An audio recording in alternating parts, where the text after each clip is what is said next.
Hello students, I am Nidhi and today we will discuss the remaining portion of our lesson from book Vistas from class 12th, and the lesson name is Journey to the End of the Earth.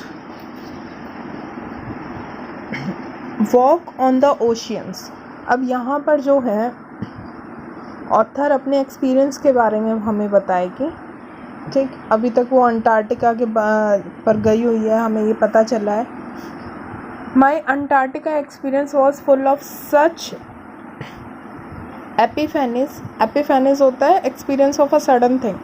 तो वो कहती है कि मेरा जो Antarctica का experience रहा वो बहुत सारी ऐसे एक्सपीरियंस रहे, एपिफेनिस हुए वहाँ पर।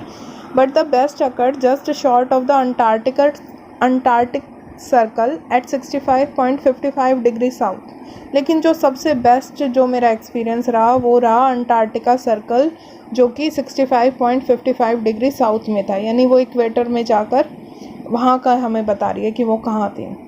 द शोकल्स्की हैज़ मैनेज्ड, यहाँ पर शोकल्स्की उसकी शिप का नाम था, वो हैड मैनेज्ड टू वेज का मतलब होता है फंस गई थी, herself into a thick white stretch of a Heights, जो एक आइस की थिक लेयर के अंदर जाकर फंस चुकी थी, between the peninsula and tadpole island. तो कहाँ पर वो बीच में जाकर फंसी थी? पेनिनसुला और टेडपोल आइसलैंड के बीच में।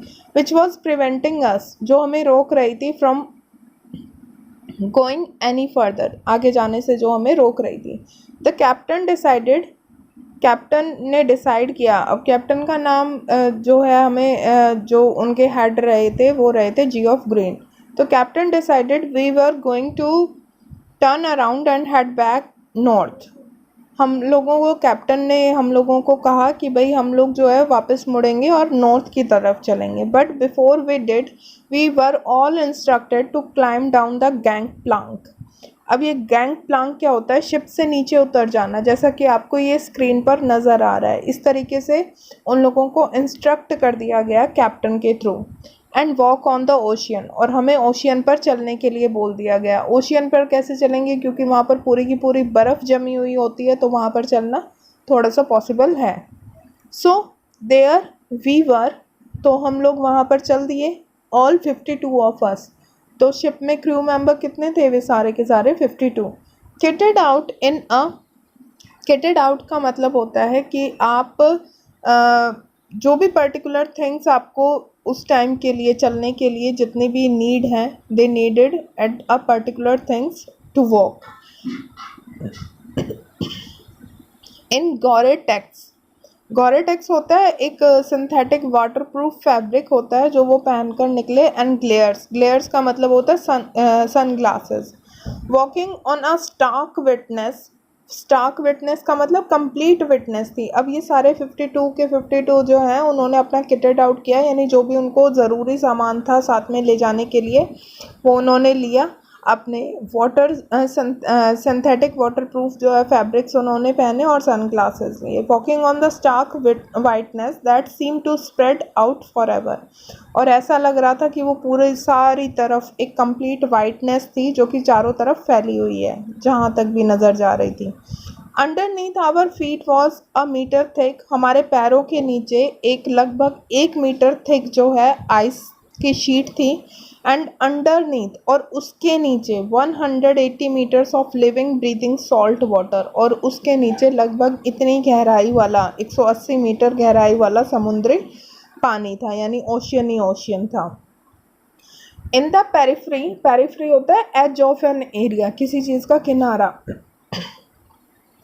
कैराबिटर seals were stretching and sunning themselves on ice floes, जहाँ पर छोटे छोटे आइस के टुकड़े जो हैं वो शीट बनकर और वो फ्लो कर रही हो, मतलब कहीं पर पानी और कहीं पर जो है वो आइस की पूरी थिक लेयर है। वो ऐसा लग रहा था जैसे खुद को, ये कैराबिटर सील्स जो होती हैं ये अंटार्कटिका में ही पाई जाती हैं, एक बर्फ़ की शीट्स जैसी हो जाती हैं ये, और वो ऐसा लग रहा था जैसे कि स्ट्रेच कर रही हूँ अपने आप को धूप में, धूप सिकवा रही हूँ। आइस फ्लोज जैसे कि stray dogs will do under the shade of banyan tree, जैसे कि बनियान ट्री के नीचे स्ट्रे डॉग्स जो हैं वो अपने आप को छाया प्रदान करते हैं। It was nothing short of a revelation, everything does in to connect. यहाँ पर कुछ ऐसा खास नहीं था, बस ऐसा एक रिवील हुआ था, सरप्राइजिंग फैक्ट था, सामने आया कि सब कुछ जो है एकदम से कनेक्ट हो चुका है। 9 time zones, 6 check points, 3 bodies of water and many ecospheres later. अब यहाँ पर हमें पता चल रहा है कि ऑथर जो है ना वो घर वापस आ चुके हैं, क्योंकि अगर आपको याद हो तो हमने ये बिल्कुल लेसन के स्टार्टिंग में भी रीड किया था कि वो इतना कुछ क्रॉस करके जब अंटार्कटिका पहुंची थी। I was still wondering about the beauty of balance and play on our planet. मैं अभी भी यही सोच रही थी कि किस तरीके से हमारी अर्थ ने जो है एक ब्यूटी को बैलेंस किए हुआ है। How would it be if Antarctica were to become the warm place that it once used to be. तो वो सोच रही है कि क्या हो अगर अंटार्कटिका दोबारा से उतना ही गर्म हो जाए जैसा कि वो गोंडवाना के टाइम में था। विल वी अराउंड टू सी अस, क्या हम लोग बचेंगे इस सारी चीज़ों को देखने के लिए? और would we have gone the way of the dinosaur, mammoths and woolly rhinos. तो या फिर हम लोग भी लुप्त हो जाएंगे जिस तरीके से डायनासोर्स यहाँ से चले गए। मैमथ्स जैसा कि आपको स्क्रीन पर दिख रहा है, ये लंबी लंबी सींग वाले से एलिफेंट टाइप्स के होते थे। एंड वुली रिहॉन्स, ये भी आपको स्क्रीन पर नज़र आ रहा है कि किस टाइप का ये एनिमल्स हुआ करते थे। तो वो कह रही है कि डायनासोर, मैमथ्स और वुली रेहिनोज जिस तरीके से लुप्त हो गए, क्या हम लोग भी ऐसे ही लुप्त हो जाएंगे?